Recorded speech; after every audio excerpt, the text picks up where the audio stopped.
দুই রাত্রি ব্যাপী জলসায় আজকে প্রথম রাত আপনাদের। আজকে বসেছেন কোরআন এবং হাদিসের কথা শোনার জন্য। আমি এসেছি আপনাদেরকে আমার সীমিত জ্ঞানে, টুটাফুটা জ্ঞানে আপনাদেরকে কোরআন এবং হাদিস থেকে কিছু কথা তুলে দেওয়ার চেষ্টা করব ইনশাআল্লাহ। আল্লাহ তাবারক ওয়া তাআলা যেন আমাকে বলার এবং আপনাদেরকে আমি সহ সকলকে আমল করার তৌফিক দেন। আমরা সকলে বলি আমিন। প্রিয় শ্রোতা মণ্ডলী, ভাইজান, বাবাজান, মা ও বোনেরা, আজকের আলোচ্য বিষয় আপনাদের সামনে কয়েকটা পয়েন্ট নিয়ে আলোচনা করব, যা আমার আপনার ভেতরে থাকলে আমি আপনি আল্লাহ তাবারক ওয়া তাআলার প্রকৃত গোলাম হতে পারব। মাইকের আওয়াজ বাড়াবেন, এখানে ভেতরে আওয়াজ ভালো নেই, আওয়াজটাকে মিষ্টি করেন। মনে হচ্ছে ঝালমুড়ি হয়ে আছে, 12 ভাজা। এখানে এই কালিয়াচকে 12 ভাজা বিক্রি করে না, ওই রকম হয়ে আছে, একটু মিষ্টি করেন। কোরআন এবং হাদিস থেকে আপনাদের সামনে তুলে দেব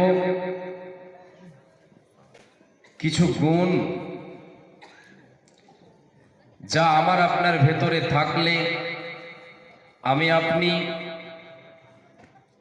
আল্লাহ তাবারক ওয়া তাআলার প্রকৃত বান্দা, প্রকৃত বান্দি, প্রকৃত গোলাম, প্রকৃত দাস, দাসী হতে পারব।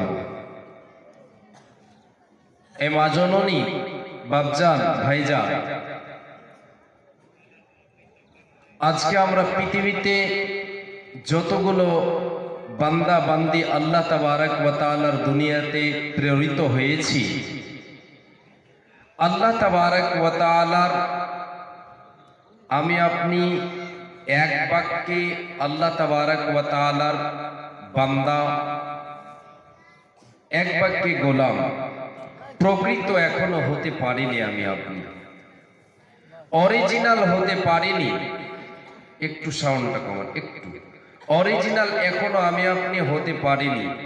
পারবো কখন? যখন আমার আপনার ভেতরে কিছু গুণ আল্লাহ তাবারক ওয়া তাআলা বর্ণনা করেছেন, যে গুণগুলো আমার আপনার ভিতরে যদি থাকে, সেই গুণগুলো আমি আপনি আল্লাহ তাবারক ওয়া তাআলার প্রকৃত বান্দা এবং বান্দি হতে পারবো। আল্লাহ তাবারক ওয়া তাআলার প্রকৃত বান্দা এবং বান্দি যতক্ষণ না হতে পারবো, আমি আপনি আল্লাহ তাবারক ওয়া তাআলার জান্নাত লাভ করতে পারবো না। আল্লাহ তাবারক ওয়া তাআলা এই আদম সন্তানের জন্য, জিন এবং ইনসানের জন্য, মানব এবং দানবের জন্য পরকালে দুটো স্থান তৈরি করে রেখেছেন। একটা হচ্ছে শাস্তির জায়গা, আর একটা হচ্ছে আরামদায়ক জায়গা। একটা সুখের জায়গা, আর একটা হচ্ছে দুঃখের জায়গা। সুখের জায়গাটা হলো জান্নাত, দুঃখের জায়গাটা হলো জাহান্নাম। জান্নাতের অধিবাসী কারা হবে? যারা আল্লাহ তাবারক ওয়া তাআলার প্রকৃত বান্দা এবং বান্দি হবে।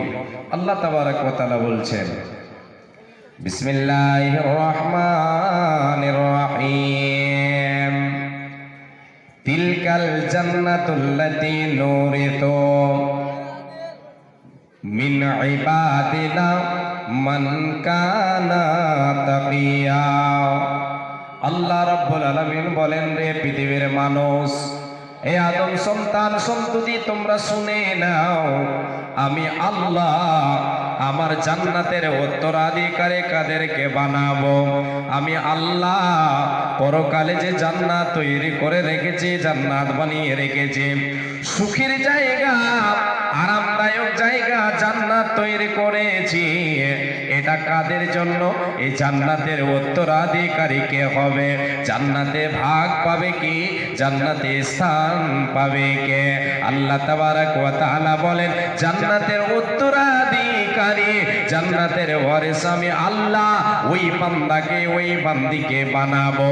আল্লাহ তাআলা বলছেন, মিন ইবাদিনা, আমার বান্দাদের মধ্য থেকে, আমার বান্দাদের মধ্য থেকে, রে মায় আমার বোন, পৃথিবীতে আদম থেকে নিয়ে কিয়ামত পর্যন্ত যতগুলো আদম সন্তান সন্ততি আসবে, সকল থেকে আল্লাহ তাআলা বলছেন মিন ইবাদিনা, সকলের মধ্য থেকে, সবার মধ্য থেকে, মান কানা তাকিয়া, যে মুত্তাকি হবে, যে পরেজগার হবে, যে দিনদারি হবে, দিনদার হবে, আল্লাহওয়ালা হবে, আল্লাহওয়ালি হবে, যার ভেতরে আল্লাহর ভয় থাকবে, যে আল্লাহকে ভয় করে পৃথিবীর বুকে চলবে, যার ভিতরে নামাজ রোজা থাকবে, যার ভিতরে পরেজগারিতা থাকবে, সে আল্লাহর জান্নাতের উত্তরাধিকারী হবে। আমার আল্লাহ তাকে জান্নাতের মেহমান বানাবেন।